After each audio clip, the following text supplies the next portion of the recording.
Hello, everyone. Welcome to another edition of Barely Inbounds. I'm home for vacation. It's my lovely home here. Dave, you're in your home in Orlando, Florida. Everything seems to be happy. Everything's happy except, a few things in golf going on that make me scratch my head a little bit, even with Tiger winning. Well, how could you scratch your head when Tiger Woods wins again, 68th time? Because I fell asleep watching it. You know what? I play golf in the morning at my local club with my Sunday morning men's game. Afterwards, everybody hangs out in the grill room and settles up the bets and whatnot. Well, on the big screen, you had tennis going on. You had the finals of Wimbledon, which people were absolutely riveted to. Yeah, last month they had the U.S. Open. A couple of months before that, they had the Masters. So what's the big deal? These are all golf guys sitting here talking about that. I haven't seen anybody sitting around talking about a golf tournament like that in ages. It's almost getting to be. I respect Tiger. I understand that I'm seeing greatness week after week, but come on, somebody come after the guy. Make the game compelling, huh? It's history. Hey, you know what? He's gonna catch Sam Snead in a couple of years. We're not gonna have Tiger. We'll go back to regular golf. Will that make you happy?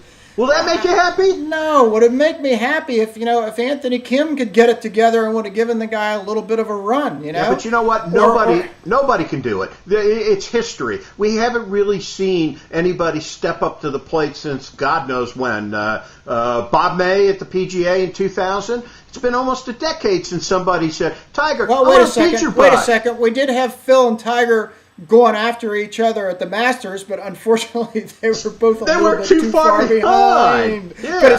But it tells you though that was the best part of the day right there. Well, you know what? To give you the case, everybody, and I live in Washington, D.C. I didn't get back until real early Saturday morning, and I looked at the Washington Post. That coverage is terrible now, and everything else, and they made a big deal. Oh, well, we're going to have the big showdown between Anthony Kim, Tiger Woods, mano a mano, young against old. Well, old, 32 for Tiger. It boiled down to Tiger playing safe down the last 9 where Hunter Mahan, was over at the practice range hitting balls just in case he got in a playoff. Who happened to be my pick, if you remember correctly, yes, Hunter Mahan. Yes. But not to rub it in, I'll give you a stat to kind of show how things are. Tiger Woods and Anthony Kim have played together in the same tournament 17 times. Guess how many times Tiger's beaten Anthony? You'll be shocked. You'll be shocked. Excuse me, the other way around. Yeah, maybe. He's beaten him 16 times, and the other one was a draw at the Accenture Match Play where they both finished tied for 17th. It's just, Anthony Kim just hasn't come to the forefront when he, is in the same tournament with Tiger. That just goes to show. You know what? In those 17 tournaments, Tiger's won them 8 times. He's won 8 of the 17. Tiger is just awesome. And I look at it as, going through history. He's awesome, I know what you're saying. It doesn't make for good TV. Sorry. Well, how about good TV with the John Deere? Yeah, that's not going to be much better. Well, we have the Women's Open, and that's being played at Allentown. I'll watch a little of that. It's the premier event on the LPGA Tour. And quite frankly, instead of talking about the Women's Open, we have to talk about what's happened with Carolyn Bivens again. Interesting you say it's the premier event on the LPGA Tour, and it's not an LPGA Tour event. I guess that says a lot. Oh, that says a lot. And what happened was last week, there was a tournament on the schedule called the Kapalua International that's played in Kapalua, Maui, one of my favorite places. It's run by one of my favorite people, Gary Planos. The people at Kapalua are superb. They're first class. They're really creative in doing things. And they pulled out of the tournament, just mysteriously pulled out of the tournament. And what did Brand Lady do? No, it's the latest in a long line of setbacks, which could result in the LPGA having only, 9-10 domestic tournaments, next year. She drives too hard a bargain in this economy, and I understand she's trying to fight for her players, but, you got to pick your spots, and she's picked all the wrong spots. Absolutely. Tournaments are leaving left and right. She's lost the SBS. She's going to lose this thing, the LPGA championship. And she's lost the confidence of her players now. They were standing up for a while. Until last week.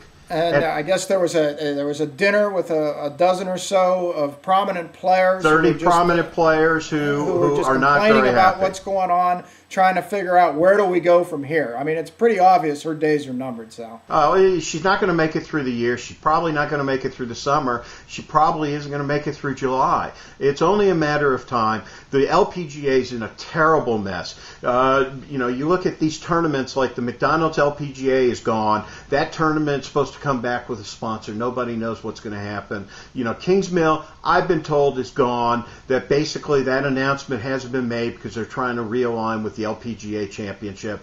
The Wagmans really wants to come back, but they don't want to come back for any more dollars, which Carolyn wants more dollars. It's a mess. We know all this stuff. We've gone over this stuff before, that they're in trouble there. So, her days are numbered. What do? They're going to be on the hook for her salary for a couple of years after this. Who do you bring in to replace her?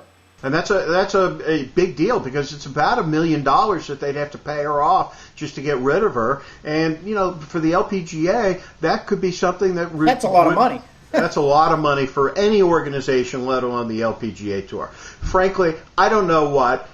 My thought is, you get somebody in administration. You don't want a hard-barking guy. You get a guy maybe like a David Fay or something that has a lot of friends out there, knows how to handle a buck, and, will say, hey, you know what, we need to, basically sign up these people. So you can't give us any more money. We'll figure it out. That's the thing. I hate Play to for disagree. another day. I disagree with you because you don't want a guy. You got to have a woman. They've set the precedent there. This is the premier women's sports organization in the world. So I think you probably have to have a woman at the head. Who? And, Who? Who? Good question. Hey, maybe Donna Orender, the commissioner of the WNBA. She used to work for the PGA Tour.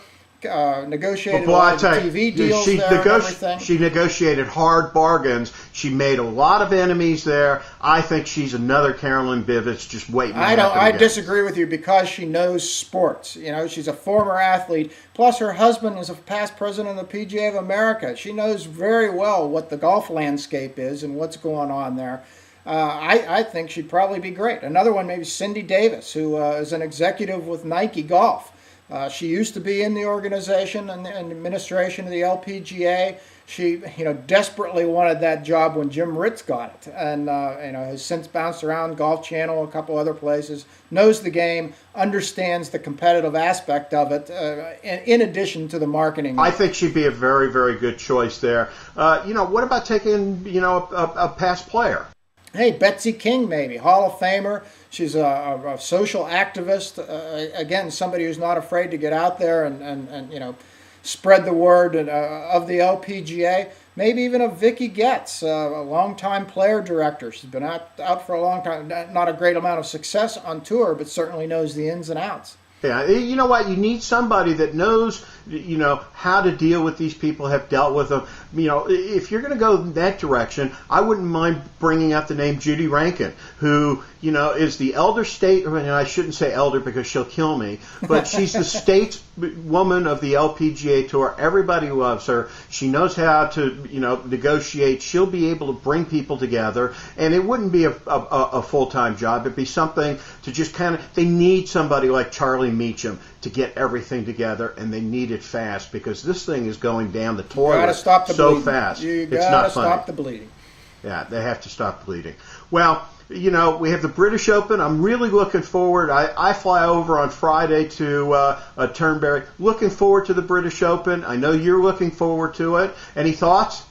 Oh, I'll be watching it from the comfort of my living room, Sal, but I will not miss a minute of it. And it's, I just love that, we're in the age of DirecTV and TiVo and all this stuff. I'm excited about it. Well, and we'll be back with you next week. I'll be at Turnberry. You'll be at home, and we'll have another edition of Barely Inbounds. Hey, have a nice week, Dave. All right, take care, Sal.